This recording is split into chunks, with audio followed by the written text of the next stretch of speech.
We'd had an absolute blast in Fulanga, but as it always does, the time had come to get moving. This passage would be a bit of a special one, as we'd offered a ride to 2 local villagers who had a conference to attend in Suva. All right, we've got Alifereti and Koroi, and we're going to Suva. Oh, yeah. Woohoo! Time to go. Yeah. Once everyone was all situated, we raised the anchor and got moving. The tides did cooperate quite as early in the morning as I might have liked, but at least it was a sunny day. That made it much easier to navigate around the bommies in the lagoon and through the pass.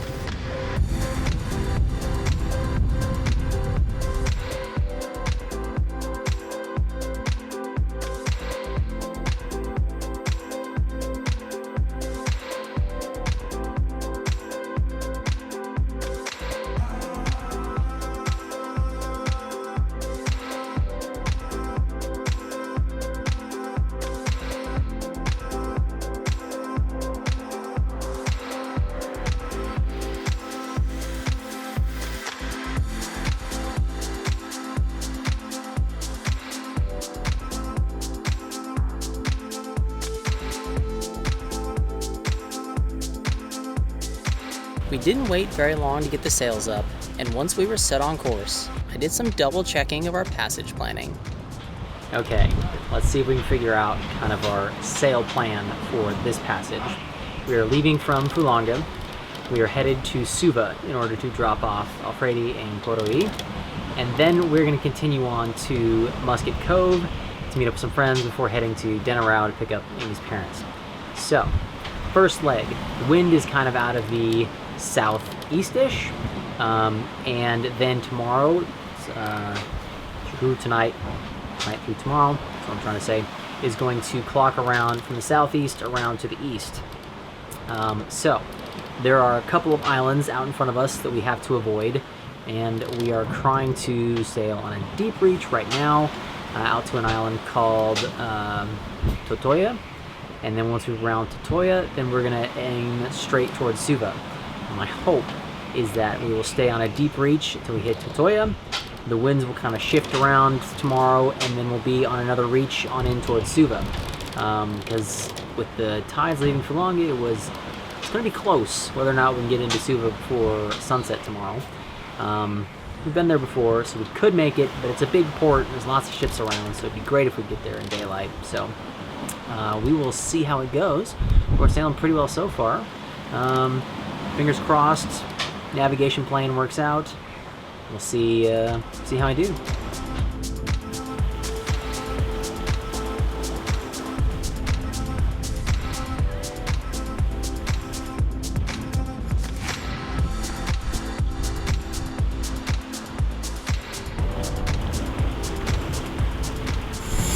Holy crap, we caught a fish! Holy crap, he's pissed! Oh, we got a fish! Heck yeah! David's got his cheering squad, huh? Woo! Come on, Alifereti. There you go. Ako yun asleep. Yo.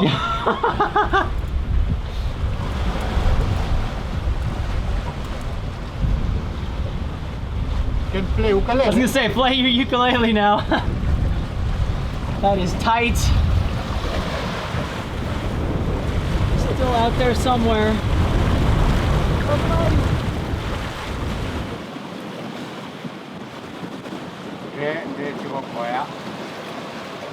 Oh, I see him! Look at that! Yeah.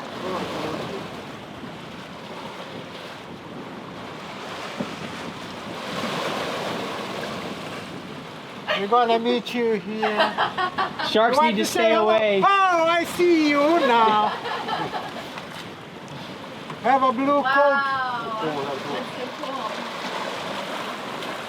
cool. Oh, he's fighting hard, isn't he? Yeah. Woo! Woo! Wow!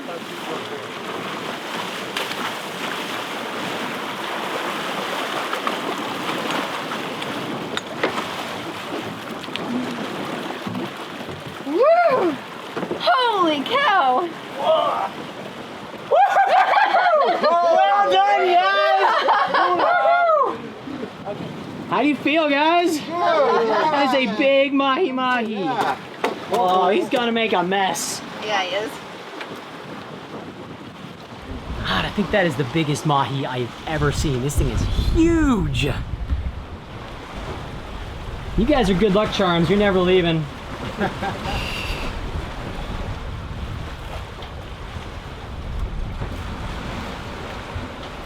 The one tricky thing about catching a fish is having to slow the boat down, because if we're doing like 6, 7+ knots, it's just so hard, especially with a fish that big, to be able to reel it in.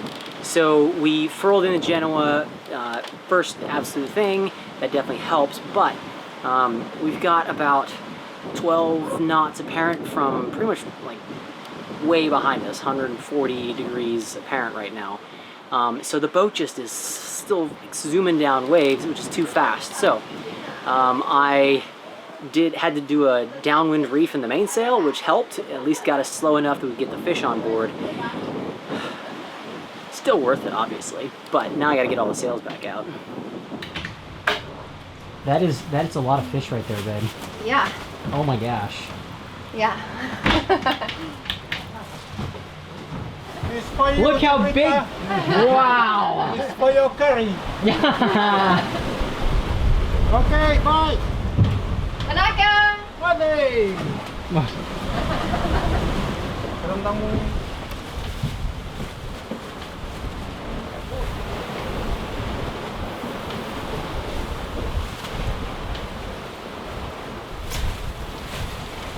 I'm gonna strongly suggest we like quadruple bag that thing. Yep.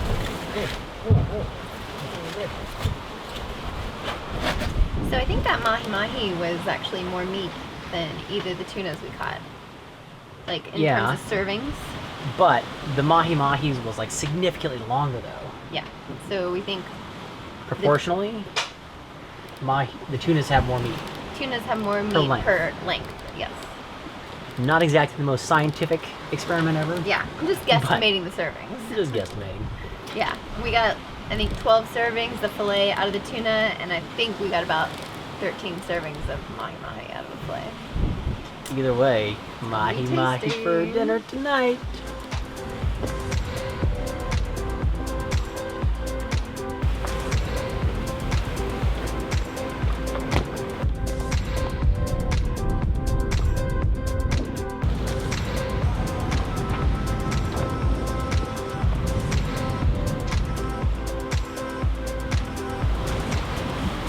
Alright, who's winning down here? Oh, he's getting you, huh?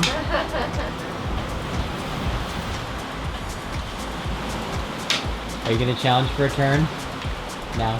These guys look like professionals. See, he's worried about it next move.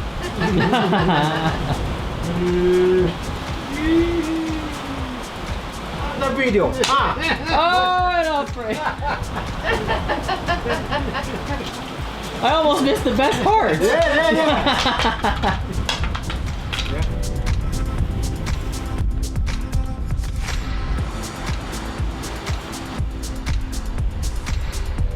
Oh, is that the mahi-mahi in here?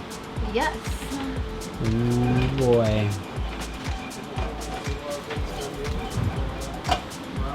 I made a giant mess. I apologize.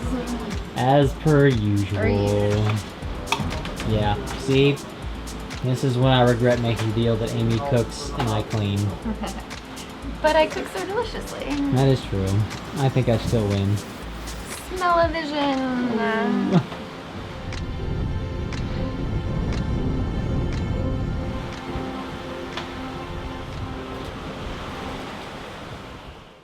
It is about 2 a.m. and we're just swapping shifts.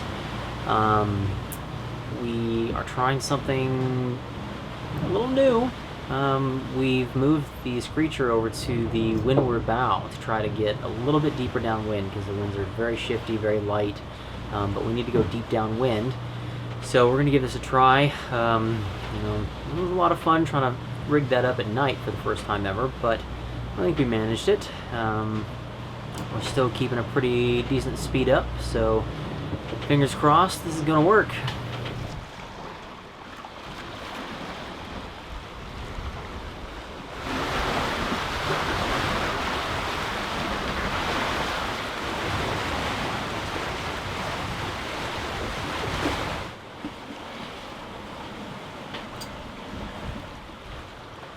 Sun's come up today.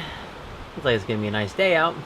Unfortunately, the winds have died down a little more than expected and did not shift as much as expected. So we're going slow. We will definitely be arriving into Suva in the after dark at least. But the screecher over on the windward bow is definitely helping, so we would be going either painfully slow or have a much higher wind angle. So right now we're actually sailing towards the waypoint at about 148 degrees apparent, which is pretty damn deep. So, you know, little tips and tricks. There's a free one for you. The screecher was working well, but the dropping winds meant it was time to bring out Big Blue. So I had to get proof. Spinnaker, I believe that's 4 times in a row. We've at least launched it without ripping. Haven't gotten it in yet. We'll see how it goes. We've got it on the windward bow just like we were doing with the screecher. Really need to get a tack line to get it a little bit further up and away from the bow, but it is working. I think I've got an idea for a tack line next time we launch it. So still probably gonna arrive in Suva after dark, but you know, still awesome flying the Spinnaker. When this sail is up, you cannot see anything in front of the boat. So I've been carefully watching the Spinnaker. What are you working on? I am working on replacing the line on our fishing rod because it's too short. We've lost enough lures that it's just been whittled down. Watch out, fish. That means we're restocked and coming for you. Yes, yes it I like this team effort down here. I think it will take the whole day. Needs a lot of line on that reel.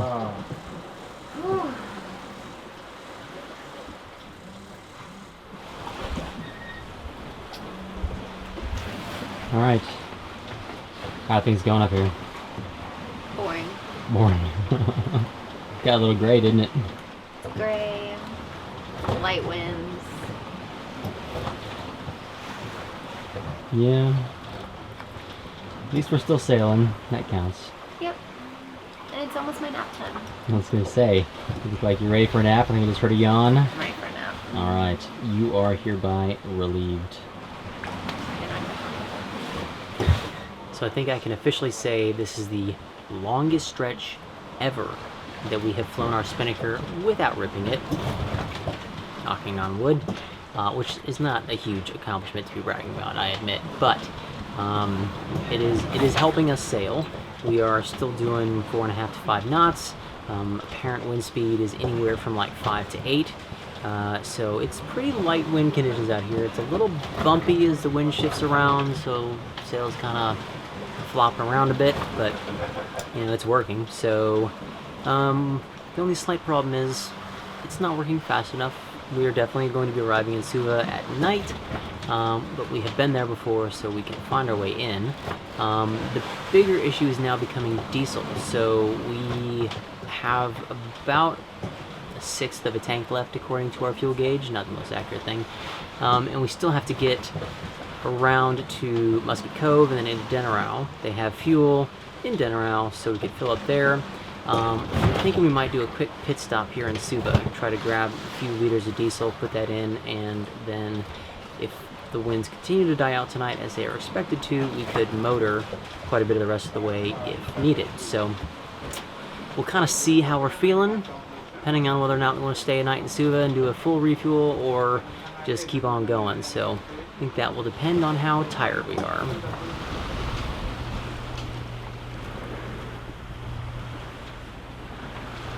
I finally gave up. The wind was shifting too much, a few squalls around us, so I had to wake Amy up from her nap, which I hate to do, but it's time to roll in this creature. So we got that in. We are now motor sailing. We got the Genoa out. I mean, apparent wind speed of like 5 knots, so it's not really doing much, but every little bit helps. Yeah, so we are 20-something-ish miles away from Suva right now. Got our first cargo ship on the horizon. Love AIS. And yeah. Oh, and our starboard engine didn't want to start, which is problematic because that's the one that controls our windlass. The windlass doesn't work unless that engine's on. Fortunately, it just needed to be bled, so that was pretty easy. It's happened once before, but always a little bit nerve-wracking when that happens. So I think we've made the decision. We're just gonna spend one night in Savu Savu, do a full fuel up tomorrow. Winds are better for the sail around the island tomorrow anyways, so get a nice good sleep and do this all again tomorrow. Oh, we finally get some dolphins? We found dolphins. Are they still here? They're still here. I see you. Just barely. Come up so I can show up. Oh, some. There they are. Woo! Those are big ones. They're not coming up. Ah, there they go. Come up, play in the front.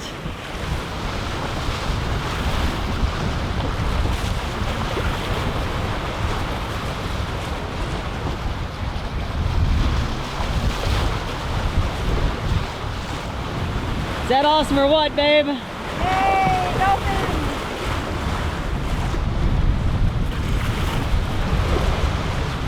Wow, cool.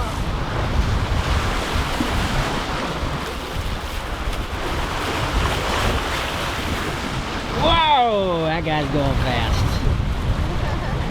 Now that's a welcome into Suva, isn't it?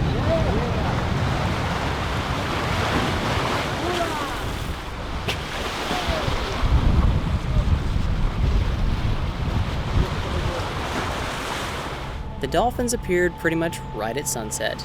That meant we were almost to Suva and had to say goodbye to our new friends. All right, we have finally arrived in Suva. Have to say goodbye. Thank you, Amy. It was a nice ride. Thank you guys for coming with us. It was fun. Yeah. So totale. Yeah, so totale. It has been a very short stay here in Suva, less than 24 hours. We dropped off Alifereti and Koroi last night as soon as we arrived, and pretty much today we just did provisioning. Amy did provisioning. Yes. And yes, interneting, obviously vitally important. And we did a fuel fill up, which we had to wait for the tides. The dock is very shallow at low tide, and high tide wasn't until the late afternoon, so getting a little bit of later start out of here, but we are on our way to the west side of Viti Levu. Yes, we are. Super excited about this. Why? Are you super excited about this? Well, number one, Amy's parents and Uncle Phil are coming, and they are awesome. Number two, they've got a bunch of stuff for us. Boat parts. Boat parts We and can have a goodies. working shower again. Yeah, so it's gonna be good. One last overnight run to go, Yep. and then we're there. Yeah. We've got like a squall off of our port stern quarter, really, and it's blown into Suva. And then over here, we've got another rainstorm, and that's on the land over there. So we're like threading the needle. And on the radar, I can actually see like a straight line of the squall here coming through. Yeah, and we're zooming, aren't we? We are zooming. We are doing 7.8 knots. Yeah. Not a bad start. Apparent wind speed of about 20 knots. Slightly higher than anticipated. Yep, that's the squall for you. That does happen. And that was it. Like the winds dropped already. It was just like 2 minutes since we recorded that last part. And so now it's 15 knots, 12 knots. Dropping rapidly. And ticking behind us. So This is what's so annoying about squalls, is they get like crazy high wind, and then as soon as they pass, the wind just dies. it's sucked out. Yeah. And then it'll fill back in a little bit, so it's like always adjusting, but keeps you from being bored, I guess. True. Yeah. Yeah. All right, ready to go unfurl the sail? Yeah, I guess I got work to do. Yeah.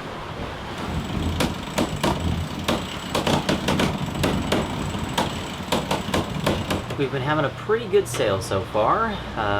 The winds were pretty damn high after all the squalls and stuff leaving Suva, so we actually have 2 reefs in the main. The winds have definitely dropped down since then, but we are going to be arriving in plenty of time, so we just figured we'd keep the reefs in, you know, have a nice easy night. It's always kind of nice.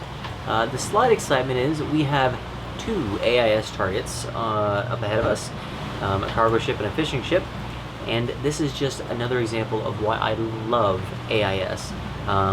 You know, the AIS targets are like 50 minutes ahead of us from where we're going to be crossing, so can't see the lights at all, but have them on AIS so I can set a path or track for us so that the cargo ship will pass on our starboard side and the fishing boat will pass on our port side.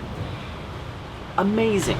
Especially because trying to figure out the lights of the damn fishing boats out here is impossible because they are just all lit up at night. So anyone who's going ocean cruising, you need to get AIS.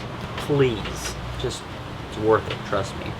Yeah, so other than that, it's been a nice little night. We've just pretty much just been hugging along the coast of Viti Levu, which is also nice because we've had internet access and I've been able to get another YouTube video uploaded. It's always kind of nice to multitask.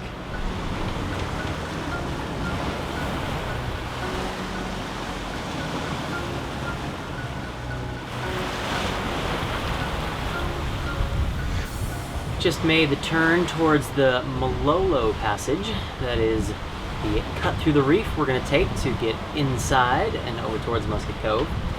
Probably waited a little longer than I needed to make the turn, but waiting meant we have a higher wind angle now, and that means going faster, and I do always enjoy that.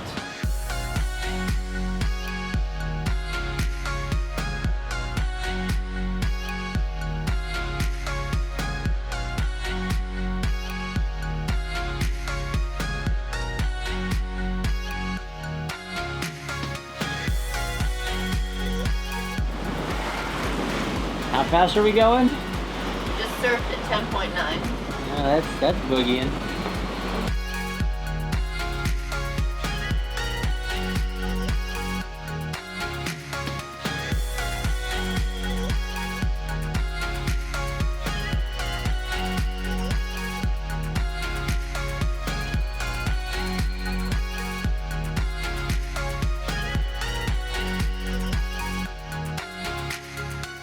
We managed to get the anchor down at Musket Cove just in time to join our friends for the last race of the Musket Cove Regatta. After a quick 2-day passage and a race, we were relieved to finally see the sun setting and get a good night's sleep. Hey everyone, thank you for checking out our sail up to Suva with a couple extra passengers. Had a great time on that passage. As you can tell behind me, we're back in the boatyard, or I should say that I'm back in the boatyard. Amy is literally presenting right now at the Women Who Sail in Australia conference, which I think is totally badass. But being back on the boat, that does mean that our tour around Australia is over. We had an absolute blast. I think the deadliest thing we saw was Vegemite, so I think that is a definite win. And we had a great time meeting up with so many people who came out to meet up with us, which was so special to be able to meet everyone and talk about boats and travel and everything. It was definitely a nice moment. So we've got a whole lot more good stuff coming up. Amy's family's visiting us in the next video, so Lisa, Bob, sorry it's taking so long, but we're almost there. So make sure to stick around, subscribe, and we'll see y'all next time.